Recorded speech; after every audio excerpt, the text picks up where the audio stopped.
அன்பு நண்பர்களே, அனைவருக்கும் அன்னை சமையல் உமாவின் அன்பான வணக்கங்கள். இன்னைக்கு அன்னை சமையலில் பார்க்க போகிறது தேங்காய் சாதம். அதுக்கு சூப்பரான சைட் டிஷ் பொட்டேட்டோ ரோஸ்ட். இது ரெண்டுத்தையுமே நீங்கள் ஒரு 15 நிமிஷத்துக்குள்ளே செஞ்சு முடிச்சிடலாம்.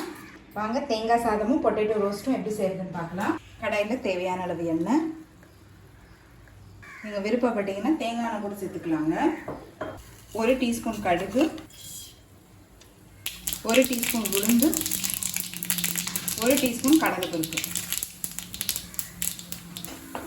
உளுந்து கடலைப்பருப்பு நல்லா கலர் மாற வரைக்கும் வெயிட் பண்ணலாம். கொஞ்சம் முந்திரி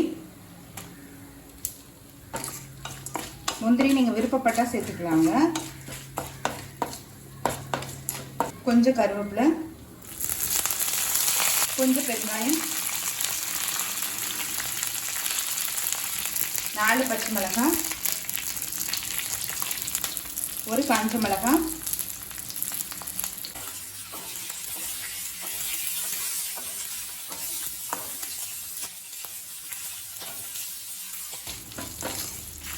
ஸ்லோலே வச்சு கலர் மாறாத மாதிரி வதக்கிக்கோங்க. அடுத்தது துருண இஞ்சி கொஞ்சம் சேர்த்துக்கலாங்க.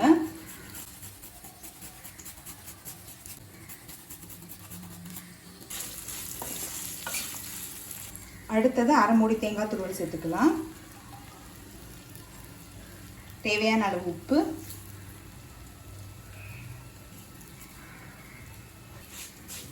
தேங்காய் சேர்த்துட்டு லேசாக வதக்கினா போதும்.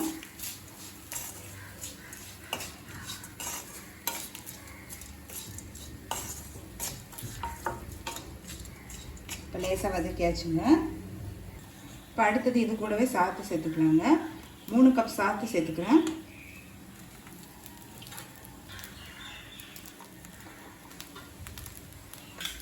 இது கூடவே கொஞ்சமாக நெய் சேர்த்துக்கலாம்.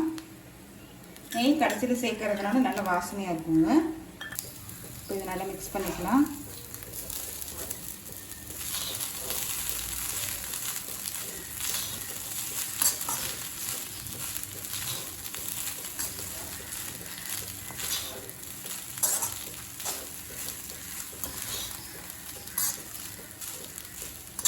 நல்லா மிக்ஸ் பண்ணிக்கோங்க.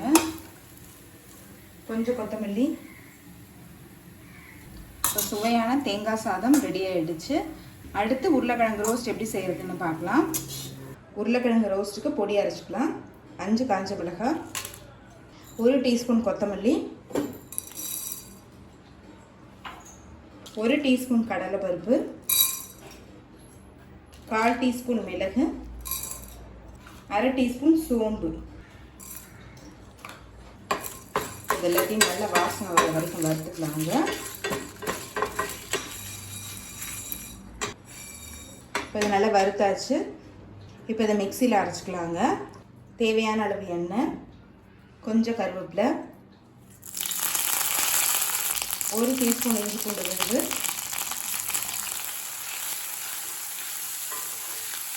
இப்போ அடுத்தது உருளைக்கிழங்கு சேர்த்துக்கலாங்க.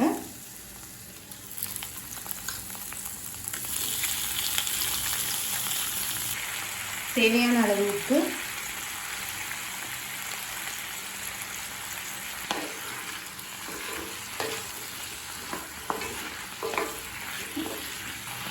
ரவுண்டாக போடுறீங்க. நீங்கள் விருப்பப்பட்டீங்கன்னா சின்னதாக கூட போட்டுக்கலாம்.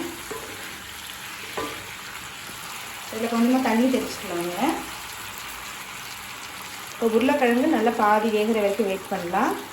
நம்ம அரைச்சி வச்சுருக்க பொடியை இதில் சேர்த்துக்கலாங்க.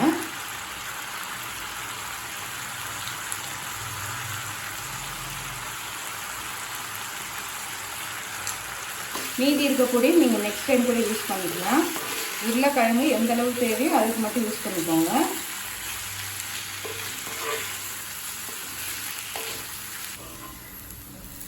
இப்போ 5 நிமிஷம் கழித்து பாருங்கள். உருளைக்கிழங்குக்குள்ளே எல்லா மசாலாவுமே போயிடுச்சு.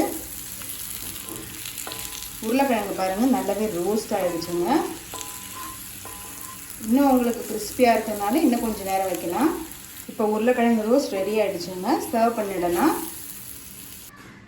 சுவையான தேங்காய் சாதம் ரெடி ஆகிடுச்சு. ரெசிபியை ட்ரை பண்ணி பாருங்கள். கண்டிப்பாக உங்களுக்கே பிடிக்கும். ரெசிபி பிடிச்சிருந்ததுன்னா வீடியோவை லைக் பண்ணுங்கள், கமெண்ட் பண்ணுங்கள், ஷேர் பண்ணுங்கள். இது வரைக்கும் அன்னை சமையல் சேனலை சப்ஸ்கிரைப் பண்ணாதவங்க சப்ஸ்கிரைப் பண்ணுங்கள். தேங்க்யூ.